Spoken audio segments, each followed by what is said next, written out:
All of you, स्वागत है आप सभी का भूषण साइंस एंट्रेंस एग्जाम के चैनल पर which is more than a just a class. ठीक है, तो बच्चे जैसा आप सभी को पता है आपके एंट्रेंस एग्जाम का सिलसिला शुरू हो चुका है। तो उसी सिलसिले को आगे बढ़ाते हुए आज आपके लिए डिटेल से मैं एक्सप्लेनेशन का वीडियो लेकर आई हूँ which is for your exam CUET।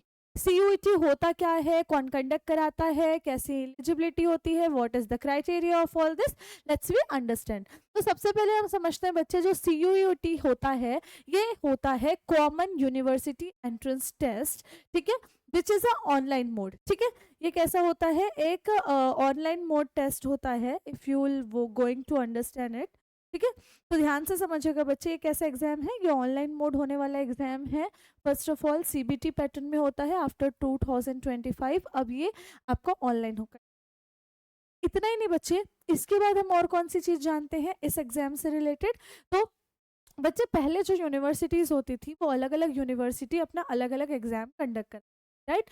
But अब क्या हुआ, यूनिवर्सिटीज ने डिसाइड किया of giving a other exam for all the university, it going to be difficult for the students. ठीक है, to giving a exam for each university, so they have decided, some government universities, some private universities, कि क्यों ना हम एक साथ एक exam conduct है और उसके मेरिट लिस्ट के आधार पर हम सिलेक्शन करें कि कौन से स्टूडेंट का किस कॉलेज में हम सिलेक्शन करते हैं, इन सारी चीज़ों के बारे में। तो जानते हैं इनके बारे में कुछ और डिटेल्स। ठीक है, तो बच्चे फर्स्ट ऑफ ऑल अगर आपको फॉर्म भरना हो, अगर आपको इनका सिलेबस डिटेल से जानना हो, तो आप क्या कर सकते हैं, इनका जो वेबसाइट है विच इज़ exam.nta.ac.in, इसमें विजिट कर सकते हैं। ठीक है, first thing if I want to tell you, और ये बेसिकली वैसे NCERT को ही फॉलो करता है, अगर आप डिटेल से इसे बात करें तो। उसके बाद इसमें मोर देन 260 यूनिवर्सिटी एनरोल की हुई है। ठीक है, तो इन सारे यूनिवर्सिटीज़ पे आप चेकआउट कर सकते हैं इनके एग्जाम्स कैसे होते हैं। तो they have taken a exam in 3 pattern. First language होता है जिसमें ये लैंग्वेज प्रोफिशिएंसी चेक करते हैं। सेकेंड पार्ट इनका डोमेन्स होता है। डोमेन्स में क्या होता है बच्चे, जो आपका मेन सब्जेक्ट है, मेन स्ट्रीम है जिससे आप तैयारी कर रहे हैं, लाइक फॉर मैथ्स, तो मैथ्स के रिक्वायर्ड स्किल का एग्जाम होगा। ठीक है, उसके बाद अगर बायोलॉजी है, केमिस्ट्री है, तो उसमें जो इंपॉर्टेंट सब्जेक्ट है वो उनके डोमेन सब्जेक्ट आ जाते हैं। और तीसरा होता है जनरल टेस्ट। ठीक, इनके जनरल टेस्ट में क्या इंक्लूड होता है, we will going further in details. आप ये जो सब्जेक्ट है या ये जो आपका एग्जाम है 33 लैंग्वेजेस में दे सकते हैं। ठीक है, आप अगर अलग अलग स्टेट इवन कर रहे हैं एग्जाम, मीन्स 33 लैंग्वेजेस में ये एग्जाम का है। ओके,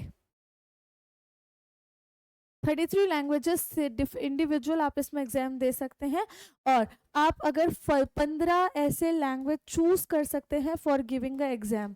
दैट मीन्स अगर आप बंगाली बोलते हैं तो you can choose the Bengali language for giving that exam. ठीक है, पर्टिकुलर लैंग्वेज, संस्कृत एक लैंग्वेज आप चूज कर सकते हैं फॉर प्रिपेयरिंग फॉर दैट। ठीक है, और इस लैंग्वेज में क्या होता है बच्चे, जो आपका फर्स्ट एग्जाम होता है लैंग्वेज का, उसमें 33 लैंग्वेजेस आपसे पूछे जाते हैं, जैसे कि लैटिन, फ्रेंच, ओके, इस टाइप की भाषा से क्वेश्चंस आपको पूछे जाते हैं जो आप अपने अकॉर्डिंग सेलेक्ट कर सकते हैं। इसमें 23 सब्जेक्ट्स आते हैं। जो हमने डोमेन देखा, डोमेन में बच्चे आपको 27 सब्जेक्ट्स देखने को मिलेंगे, लाइक बायोलॉजी, केमिस्ट्री हो गया, हमने और क्या पढ़ा था, फिजिक्स पढ़ा था। ठीक है, बायोटेक्नोलॉजी हो गया, ऐसे 27 सब्जेक्ट्स का आप इस पे चयन कर सकते हैं। ठीक है, लैंग्वेज डोमेन जनरल टेस्ट हमने ऑलरेडी देख लिया था। अब ये जो जनरल टेस्ट है बच्चे, इसमें 3 पॉइंट कवर होते हैं। तो हमने जनरल टेस्ट जाना, उसमें क्वांटिटेटिव एप्टीट्यूड, लॉजिकल रीजनिंग और जनरल नॉलेज के क्वेश्चन पूछे जाते हैं। फर्स्ट लैंग्वेज हो गया, सेकंड आपका पर्टिकुलर सब्जेक्ट या डोमेन हो गया, और थर्ड जो जनरल टेस्ट होता है उसमें क्वांटिटेटिव एप्टीट्यूड, लॉजिकल रीजनिंग और जनरल नॉलेज के प्रश्न आपको एग्जाम में पूछे जाते हैं। ठीक है, ये हो गया हमारा basic detail about it. Okay, not just that, अब इसके बारे में एलिजिबिलिटी क्राइटेरिया पूछ लिया जाता है। तो बच्चे after passing your 12th exam you can give it, आप एक से दोबारा भी दे सकते हैं। ठीक, बेस वही होता है, आपकी जो रैंकिंग होती है उसके बेसिस पे आप चयन कर सकते हैं।